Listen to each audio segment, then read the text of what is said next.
Well, hi guys, this is Dr. Melissa Bailey. I'm a board-certified orthodontist and the co-founder of TrayMinder.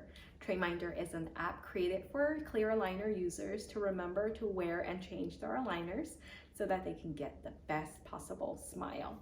In today's video, I'm going to be talking about wisdom teeth and whether taking them out can help to make room for your crowding in the front. Okay, so a lot of patients that come in to get a consultation with me and they have crowding, they will ask, hey, Dr. Bailey, could I have my wisdom teeth taken out so that we can use that space to align my crowding so that I don't have to have extractions? Well, that's a great question.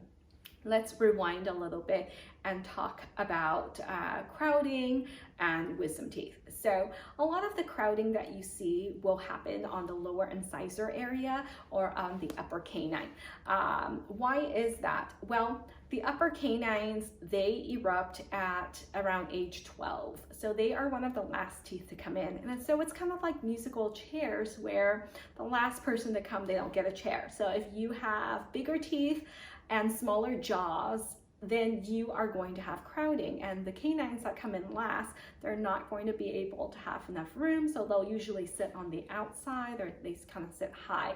The lower incisors, it's because of what's called incisor liability. The lower baby teeth, they are much smaller than the permanent teeth. And so a lot of patients, it just really depends on how much crowding you have, right? So if you have a lot of crowding, extracting teeth in the very, very back, that space is not going to be in the right position to alleviate crowding in the front, right? So think about it. If you have space in the very, very back, the very last tooth must back up. And then it's like beads on a string, right? So every molar has to shift backwards, and then the two premolars, they must shift backward in order to make room in the front. That doesn't usually happen. It's not feasible because in terms of anchorage requirements, if you're the very last tooth, it's who's going to pull you backwards, right?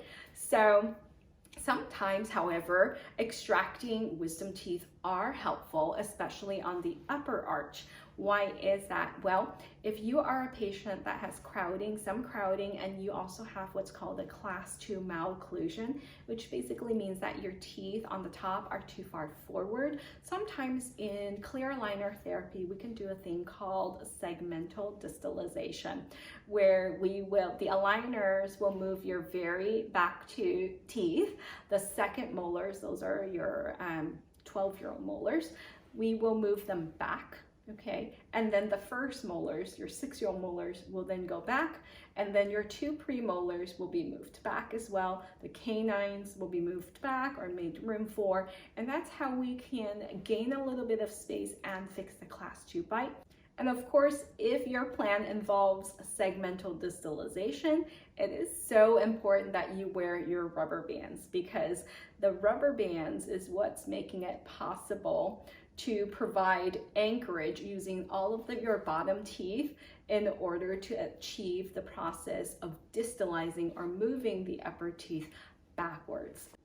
So in summary, extracting wisdom teeth most of the time does not really help crowding, especially if you have severe crowding. What's severe crowding?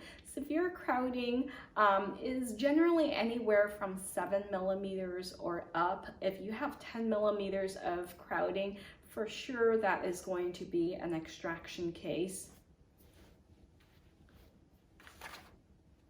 So in summary, whether taking out wisdom teeth can help with your crowding, it really depends on the severity of your crowding. If you have mild crowding, in some cases, yes, taking out the upper wisdom teeth may help with distalization or movement back of the upper teeth. Generally, on the bottom, it doesn't work that way. There's usually not a lot of room for most people to even have room for their wisdom teeth to erupt. And remember, in order to distalize or to move your second molars backwards, there must be enough horizontal space on the alveolar bone. Remember that the mandible, there's a flat part of the mandible, that's where your teeth sit, and then the mandible starts to curve up. That's the ramus, that's this horizontal part of the mandible. In order for your wisdom teeth to even erupt, there must be enough horizontal room on that alveolar bone. So I hope that this video is helpful for you. If you like it, give it a thumbs up, and remember to subscribe to the TrayMinder channel. This is Dr. Melissa Bailey. I'll see you next time. Bye.